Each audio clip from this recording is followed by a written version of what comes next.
Assalamualaikum warahmatullahi wabarakatuh. Izin memperkenalkan diri.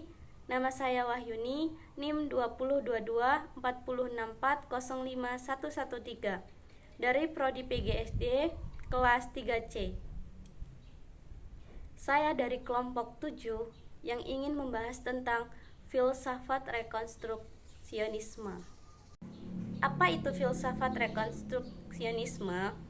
Filsafat rekonstruksionisme adalah pendekatan dalam filsafat pendidikan yang menekankan pada peran pendidikan dalam mengubah masyarakat. Pendekatan ini berasal dari pemikiran beberapa tokoh penting seperti Georges Contador, Blair, dan Kurt Lewin.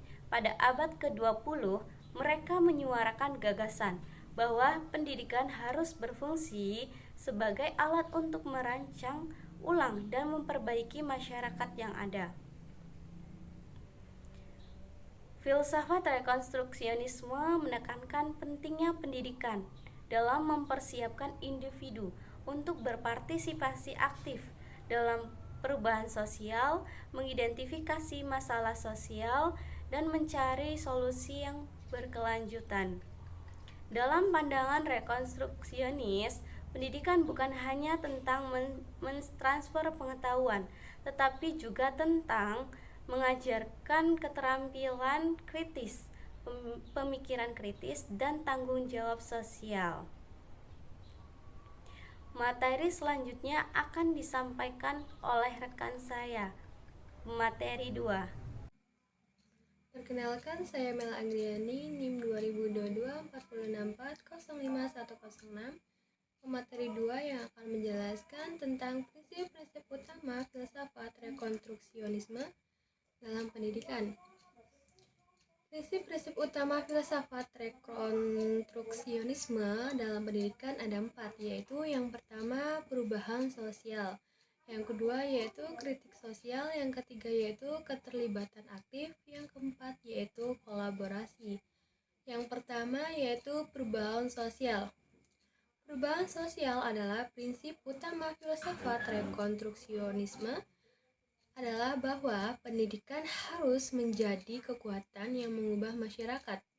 Pendidikan harus membantu siswa memahami realitas sosial, yang dimana siswa mengeksplorasi masalah sosial dan mencari solusi untuk perubahan yang positif.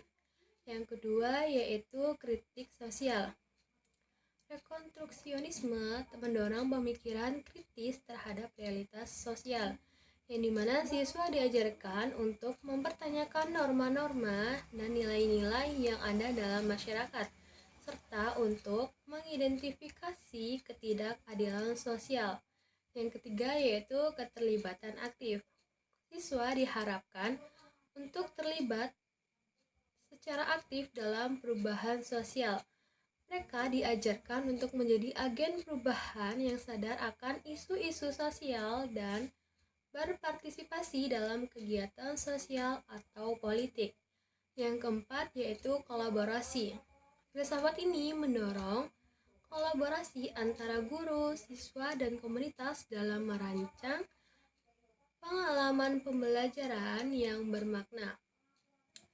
Pendidikan dianggap sebagai upaya bersama untuk mencapai perubahan sosial.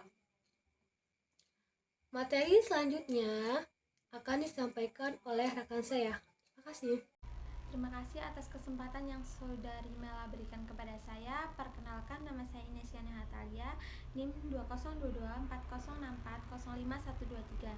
Jadi, bagaimana filsafat rekonstruksionisme mempengaruhi metode pengajaran dan pembelajaran? Terdapat 4 metode pengajaran dan pembelajaran. Yang pertama, kurikulum yang relevan.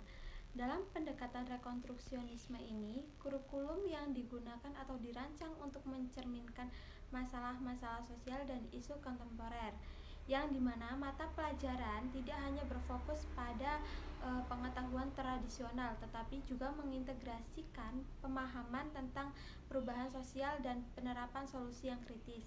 Kemudian yang kedua, pembelajaran berbasis proyek. Metode seperti ini biasanya sangat sering digunakan. Siswa terlibat dalam proyek-proyek yang melibatkan identifikasi masalah sosial, penelitian, dan perencanaan tindakan untuk mengatasi masalah. Yang ketiga, diskusi dan debat. Metode ini biasanya digunakan untuk mendorong pemikiran kritis. Siswa diajarkan untuk mengeksplorasi berbagai sudut pandang dan merumuskan argumen mereka sendiri. Kemudian yang terakhir, yang keempat, penggunaan sumber luar. Guru mendorong siswa untuk menggunakan sumber-sumber eksternal seperti wawancara dengan ahli dan kunjungan lapangan untuk mendukung pemahaman mereka tentang masalah sosial. Materi selanjutnya akan disampaikan oleh rekan saya. Terima kasih.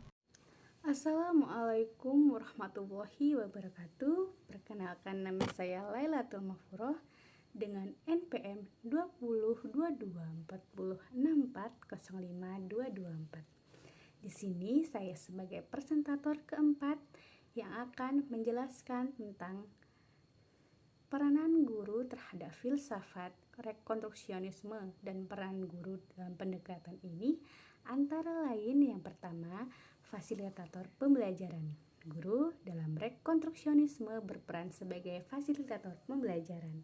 Mereka membantu siswa untuk mengidentifikasi masalah sosial, mengembangkan keterampilan pemikiran kritis, dan merancang tindakan untuk perubahan sosial. Yang kedua, mengajukan pertanyaan kritis. Guru mendorong siswa untuk mengajukan pertanyaan kritis tentang masalah sosial dan nilai-nilai yang ada. Mereka membantu mengembangkan kemampuan berpikir kritis dan analitis. Yang ketiga, mendorong kolaborasi. Guru memfasilitasi kolaborasi antara siswa, mendorong mereka untuk bekerja sama dalam mengeksplorasi dan mencari solusi masalah sosial. Yang keempat, pemahaman kritis. Guru tidak hanya menilai pemahaman siswa terhadap fakta, tetapi juga kemampuan mereka menganalisis masalah sosial, tindakan yang bermakna. Yang kelima, inspirator perubahan. Guru dalam berpikir kritis dan merancang rekonstruksionisme berperan sebagai inspirator perubahan sosial. Mereka memotivasi siswa untuk berperan aktif dalam mengatasi masalah sosial dan menjadi agen perubahan. Dalam pendekatan rekonstruksionisme, peran guru bukan hanya sebagai pemberi informasi, tetapi juga sebagai pemimpin yang memfasilitasi proses pembelajaran yang berpusat pada pemecahan masalah sosial.